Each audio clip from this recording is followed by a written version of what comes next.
Hello, and welcome to this module of People's Planning Academy.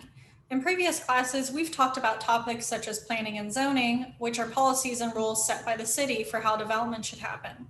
However, most of the buildings that ultimately become part of our physical environment are designed and built by the private sector through developers.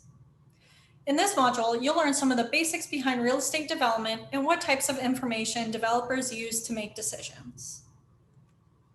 We'll be focusing on three core demands a developer needs to meet in order for a real estate development project to be viable. The first is market feasibility.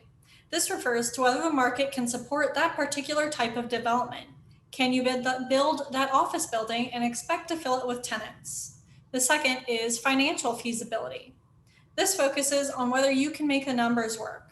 How much of a return on investment can you make?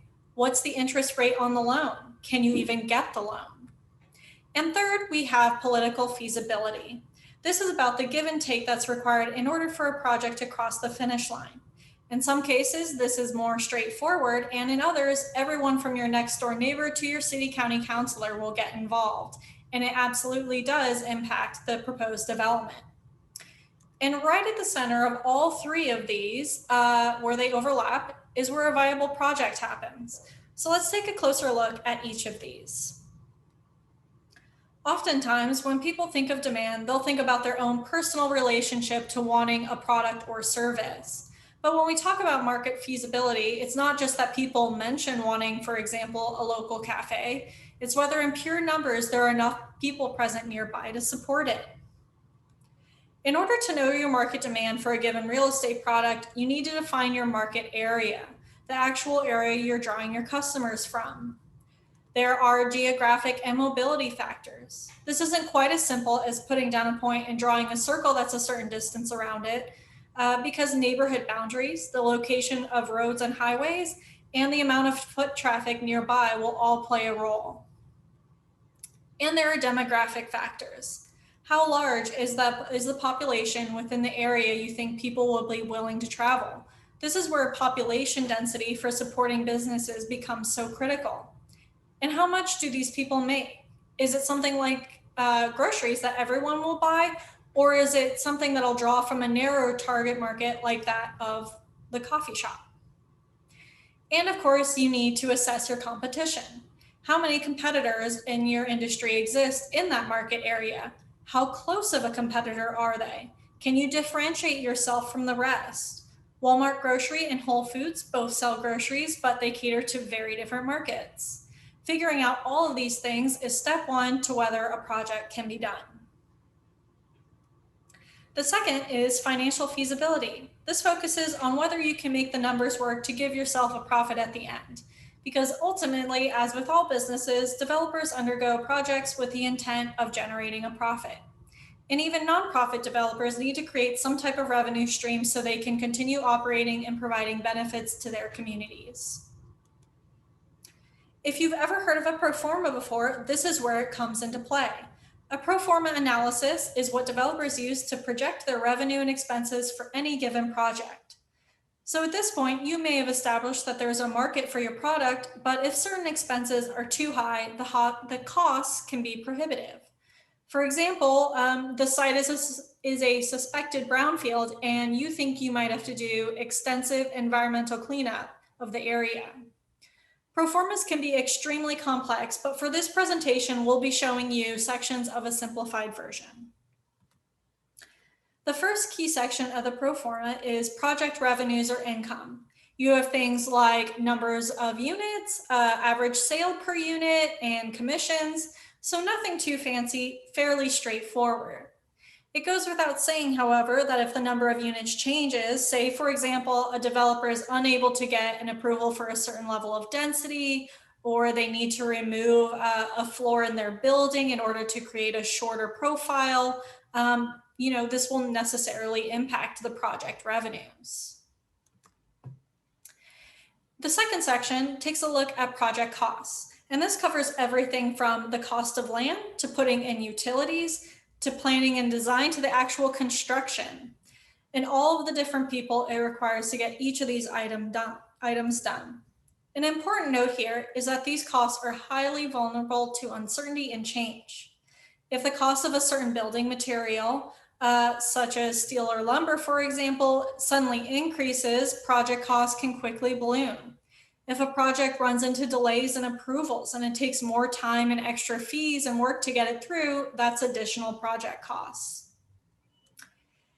And of course, there's financing interest, the money on top of your loan that you need to pay back to the bank. For developers, it's years between when they initially get financing and interest starts accruing and when they actually sell anything and get the revenue from that. So delays in construction under this system can be very costly. Which leads us to the final decision. Do we want to go ahead with that project? There are a number of different figures at the bottom portion of the pro forma. We're going to focus on a couple of them. So the first is a net cash flow to developer. This is essentially the profit the developer expects to make, but it isn't actually the key indicator for whether a developer will want to take on the project. That's because looking at profit alone doesn't account for either the risk they took on or the other ways they could have invested that money to make a return. So think of it this way. Imagine someone you know approaches you with an investment opportunity in a small business they're trying to get going. So they ask you for a $10,000 loan and tell you that in 5 years, they'll pay you back that $10,000 with interest. Then they tell you that the interest you'll be receiving is $100. Would you consider that a good investment? Most people would say no. If you were looking at this situation purely from an investment perspective, you might think of something to the effect of, that's not worth my time, or I can find better opportunities elsewhere. Developers approach projects from a similar perspective, which means that just because their current projections show them making a profit on a project doesn't mean they'll want to do it. Instead, they'll be taking a closer look at a couple different measures, but we'll be mentioning two of them today: the internal rate of return and the required yield or required rate of return. So the internal rate of return is the interest rate at which the project breaks even. That is, the annual cash flow for an investment over its lifetime becomes equal to the cost of the initial investment. Another measure is that required yield or required rate of return. This is the minimum amount an investor is willing to accept for their investment.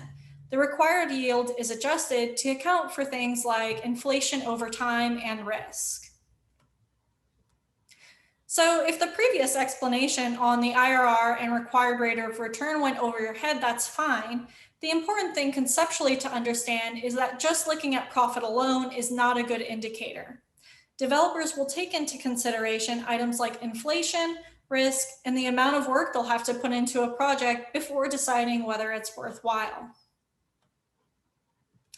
But of course, it's never as simple as the raw numbers, and developments are vulnerable to being bogged down in controversy. For any given project, a developer needs to secure entitlements, which are the legal rights or approvals to develop a property for a particular use. In essence, you must be granted permission from local regulatory agencies before you go ahead and do the development. You can't just buy a piece of land and build something on it. So entitlements can include things like a rezoning, utility approvals, road approvals, and environmental approvals. And controversy can come from multiple sources. It can come from the city, who may feel a certain project does not align with their goals or policies, and it can come from the communities themselves. Sometimes the city and the communities have the same viewpoint and there's some synergy there, and other times it's the exact opposite. So the important thing to remember here is that controversy equals uncertainty. And uncertainty in this process is the enemy of the developer. It can add extra fees, it can drag out the time it takes to do a development, and as we've kind of already established, time is money. We mentioned financing interest in our financial feasibility section. The longer a project takes to do, the more time before completion the space can be leased or sold, the more the time the interest has to accrue, which costs thousands of dollars. At a certain point, developers can run out of money or decide to cut their losses and the project is dead. In addition to the financing of interest, there's an opportunity cost as well associated with this. What other project could they have been pursuing instead of spending all this extra time and money while their project gets dragged through the mud? So even though a developer is motivated by profit, it's important to remember that there's more than one type of consideration or calculation done when considering a real estate development project. And that concludes this video module. I hope you found this beneficial, and thank you for listening.